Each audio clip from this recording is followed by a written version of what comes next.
Hello there, and welcome to another Bible study here at St. Paul's United Church of Christ. My name is Reverend Pete Haskins, and coming to you from beautiful downtown Menominee Falls, Wisconsin. And I'm sitting here on a Monday morning in this beautiful church here in the heart of this beautiful village in the suburbs of Milwaukee. So, hope you are well, and I'm excited. I'm so excited about these Bible studies.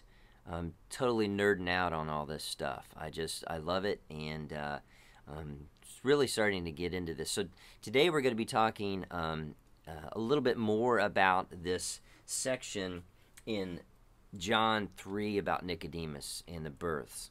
This needs a little bit of elaboration, and I've got some new information, some new sources for you. So I'm excited about that. We're going to be talking about a guy named Charles Ashanin, who was a Serbian mystic who taught me early church history at Christian Theological Seminary in 1990. And I have written a couple of books about him. One of them is called God Entered My Life, and it is through my friend Ted Nottingham's Theosis Publishing, so it can be found on Amazon, Kindle, or regular book. But anyway, we're going to be talking about the very back chapter in this called The Three Births. So, grab a cup of coffee and grab a notebook, or just sit back and relax and just share with us here, and remember to comment. I love the comments. Just continue to keep those coming as we begin to have a real dialogue about this and realize that there's so much about our own development and our own awakening that the book of John is just really helping us to walk through this. So we've got an early church father named Gregory of Nazianzus who's going to be helping us today. So sit back, relax, and enjoy. Here is a picture of Charles. I keep a couple pictures in my office. This is probably one of the pictures from the directory at Christian Theological Seminary sometime in the 70s. But he was a guy that I've written a lot about in my other videos on the Esoteric Circle YouTube channel. I'd go into detail about him.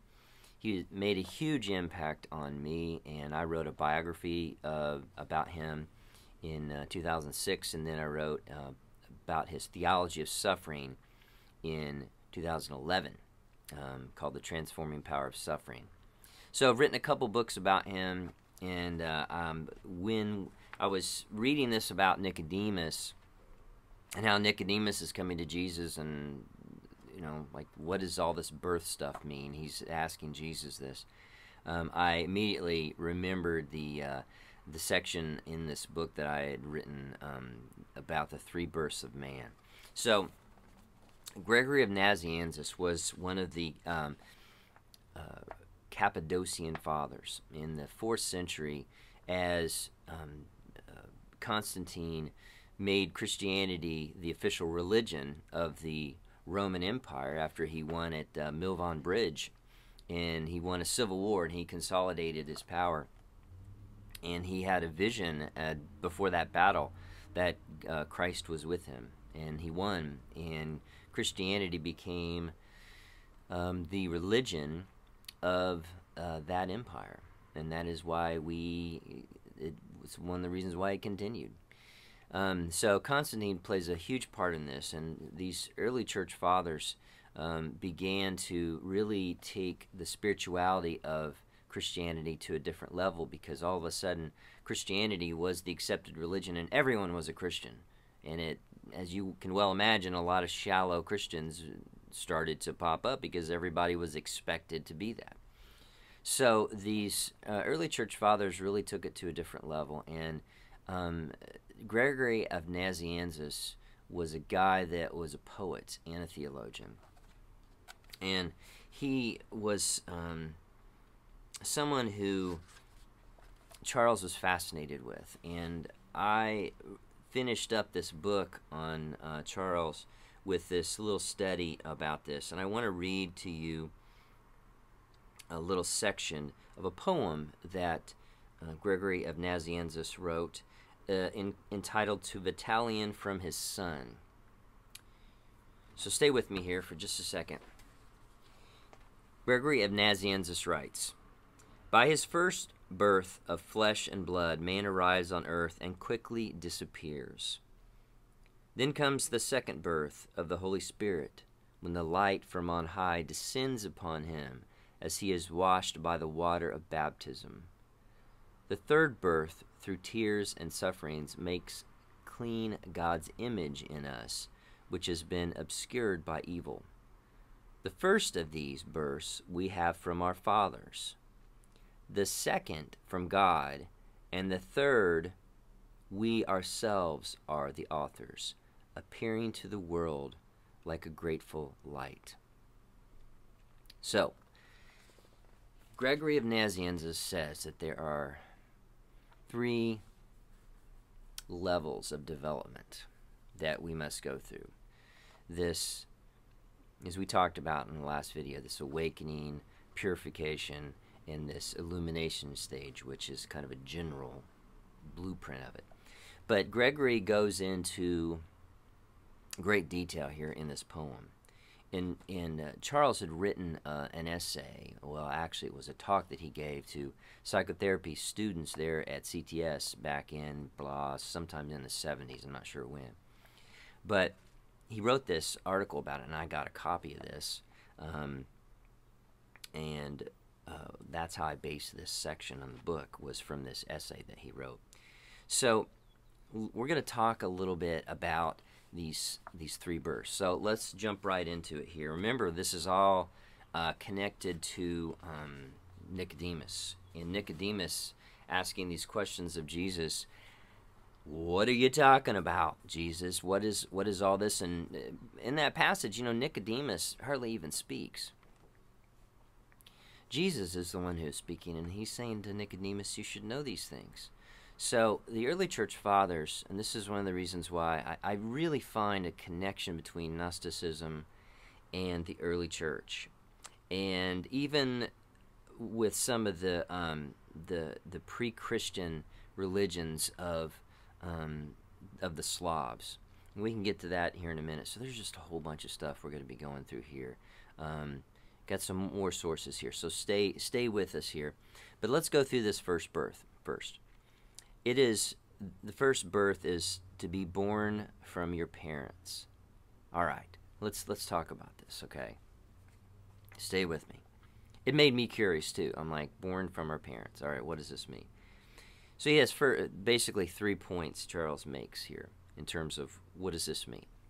Firstly, in order to be born from our parents, you must be reconciled with them. You have to have some reconciliation with them. You can't just be forcibly torn from them. Secondly, you must see your parents objectively, physically, psychologically, as being outside of your life. In other words, you have to admire your parents and not worship them. And thirdly, you must see yourselves as related to your parents through God. And it is your duty to God first, not a sentimental obligation to your parents. So you might say, well, what is all this being born? Why do I need to have an objective look with my parents?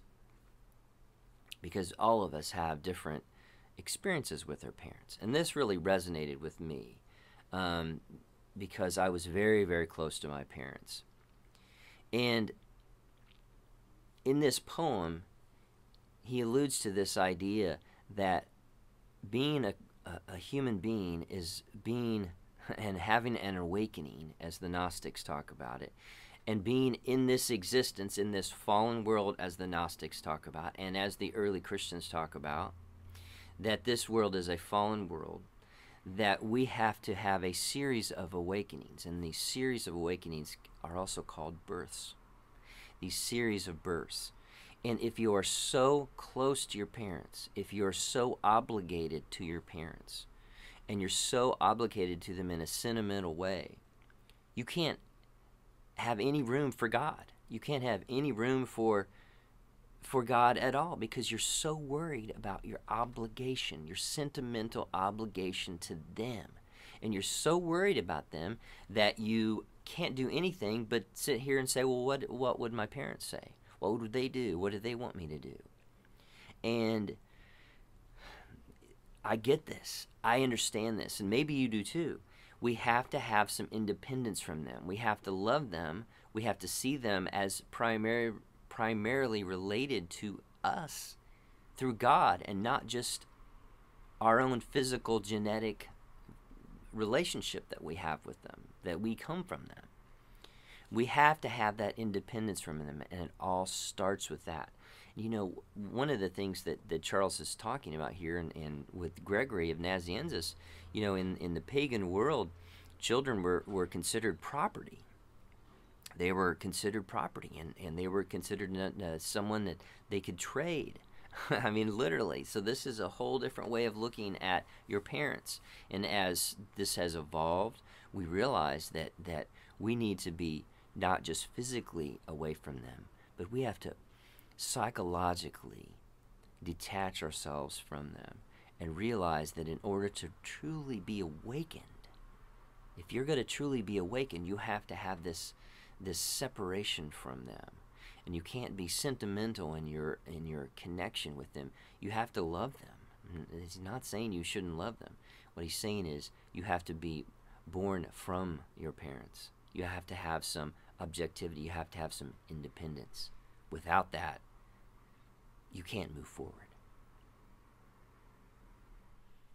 All right.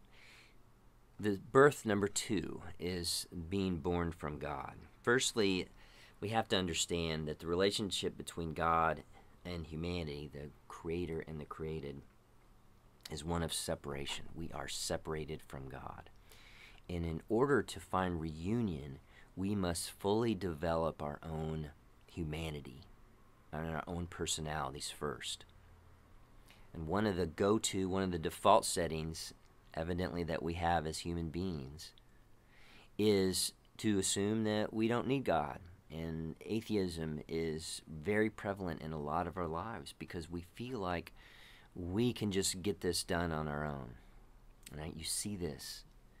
And you see this so much, even in a lot of the right-wing Christianity of our day in America.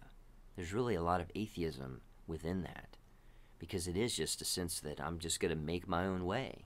And if I'm successful, that means God is approving, and it's just ridiculous. Because there is this basic idea that Charles Ashanin saw in the evils of communism. See, he escaped the Yugoslavian communists led by a guy named Tito.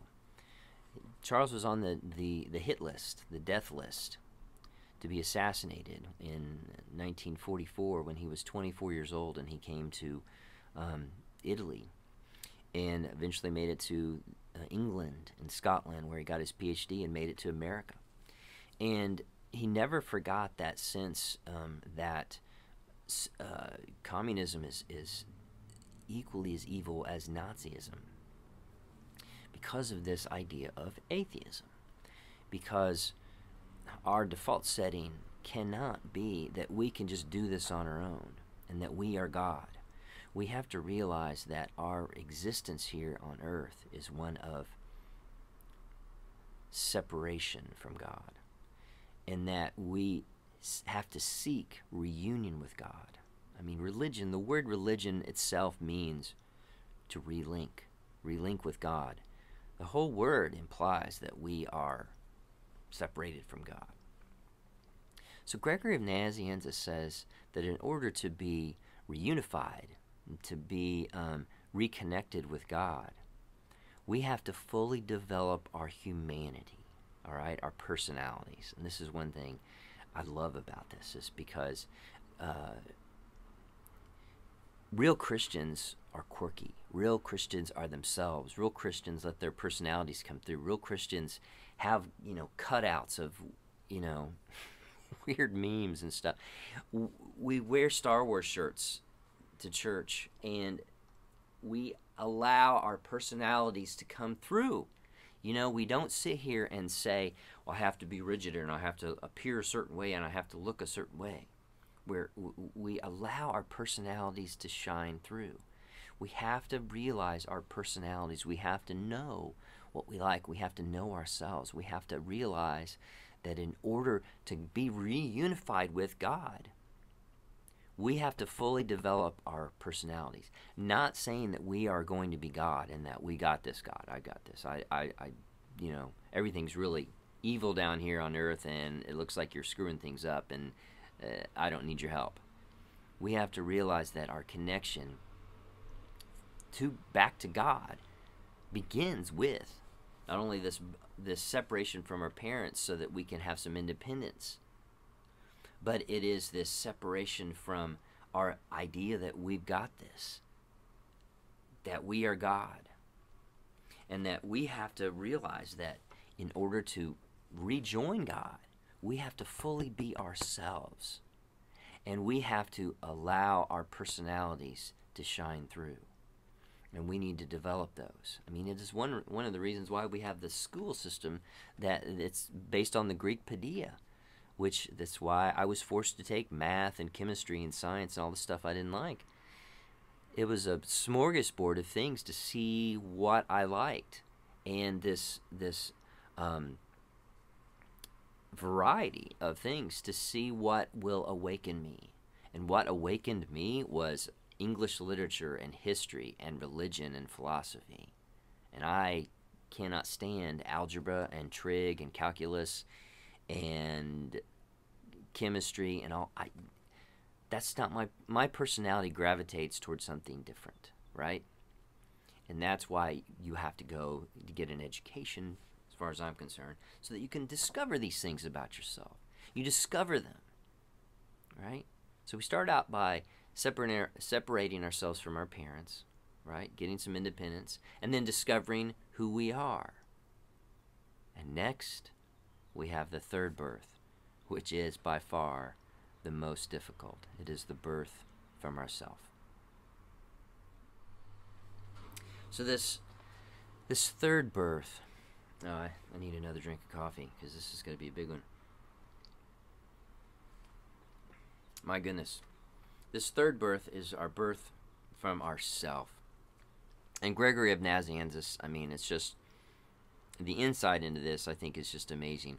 This is one of the reasons why I'm attracted to the fourth way teachings of Gurdjieff and Ouspensky and Muraviev and Maurice Nicole and Ted Nottingham, Rebecca Nottingham. And it's one of the reasons why this Gnosticism has struck me as well, because it's all starting to come together for me in terms of my own theology. And that's one of the reasons I'm sharing these videos with you, because this birth from ourself, what is he talking about? The first realization that we have to come to is this, and this is the tough one, and this may make you pause. We think of ourselves as one solid person, one whole person, but we are not. We are the Gerasene demoniac that Christ talks about. We are legion. Christ talks about this. That's what he's talking about. We are many. So that demoniac isn't some crazy guy living up in the rocks and in the hills. It's me, and it's you. We are many fragmented selves, and we need to realize that we are a collection of fragmented selves. And from day to day, from any given point in this day, any certain set of circumstances, if I'm tired, if I'm sick, if I get a speeding ticket, if something happens to me, if I get served divorce papers, or if I get fired from my job, or if I suddenly owe a bunch of taxes. All kinds of things can happen to me, and I can even change moods when I'm reading the news and I hear something that bothers me, or someone comes at me at a bad angle and is mad at me, and I'm worried about what they think of me, and I'm codependent on them, and blah, blah, blah. And I can be many, many Petes in a day. I could be many different versions of this guy in a day. And that is a problem. So we're born from our parents, born away from trying to be God, and realize that we have to realize our full humanity. And the last one is the toughest one. And it is, in mythology, it is exemplified by the dragon in mythology, like in Tolkien's The Hobbit, that dragon that hoards all the gold. It's the ego, right? It's the ego that hoards all that, and what is valuable is that control, right? That selves, the many selves here that we're talking about here, that Christ talks about in that Gerasene demoniac story. So, if that is who we are, that is when meditation comes into play. Because meditation allows us to pull all those down into one. And for brief moments, we can gather up the energy that we need to do this spiritual work, this awakening, this purification, and this illumination, and this theosis, which the early church talks about, divinization. And we can realize that much of this is just a cleansing of this image of God that is within us. This cleansing of the image of God, so that we are being unified in one whole person. So that we are one person. Wouldn't you love to actually feel like you're not divided in a day, you're not all broken up, and you're not scattered, that your thoughts don't race when you try to go to bed or try to take a nap or try to relax, because you're just so worked up. And you go day after day with this being worked up, right? And you realize that much of your life is just going from day to day being a scattered self, that you are not one self at all, you are just a whole bunch of different selves. And that's a problem. And you have to make a decision, and this is where in the book I talk about this, about Charles, about how Charles was very connected with the existentialists, Nietzsche even, and Kafka, and Dostoevsky, and Kierkegaard, Camus, Sartre, these guys that talked about how important it is to make a decision about this, and to say, you know what, I'm going to make a decision here to go toward this reunification of all the scattered selves within me. And this decision to go toward this and to say, I don't understand this. How can I be many selves? To not worry about trying to understand it, but just using the Jesus prayer, calming your mind, using that prayer, and being able to examine yourself, being able to realize that this is all a process. This is a lifelong journey, folks. This is a lifelong journey of reunification. And this relinking yourself to God is not just a one-time deal. You can't just take, a pill or a cold bath or yoga or what. This is a lifelong journey. And it is a commitment to reunifying yourself with God. And when you make that decision,